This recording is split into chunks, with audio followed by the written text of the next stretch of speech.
கர்த்தராகிய ஆண்டவர் எருசலேமுக்கு சொல்லுகிறார், கானான் தேசமே உன் உற்பத்திக்கும் உன் பிறப்புக்கும் இடம். உன் தகப்பன் எமோரியன், உன் தாய் ஏத்தித்தி. உன் பிறப்பின் வர்த்தமானம் என்னவென்றால், நீ பிறந்த நாளிலே உன் தொப்புள் அறுக்கப்படவும் இல்லை, நீ சுத்தமாவதற்கு தண்ணீரால் குளிப்பாட்டப்படவும் இல்லை, உப்பால் சுத்திகரிக்கப்படவும் இல்லை, துணிகளில் சுற்றப்படவும் இல்லை.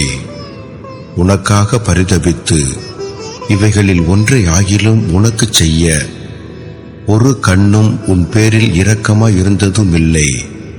நீ பிறந்த நாளில் நீ அருவருக்கப்பட்டதினால் வெளியில் எரிந்துவிடப்பட்டாய். நான் உன் அருகே கடந்து போகும்போது மிதிக்கப்படுவதற்கு ஏதுவாய் நீ உன் இரத்தத்தில் கிடக்கிறதை கண்டு உன் இரத்தத்தில் கிடக்கிற உன்னை பார்த்து பிழைத்திரு என்றேன்.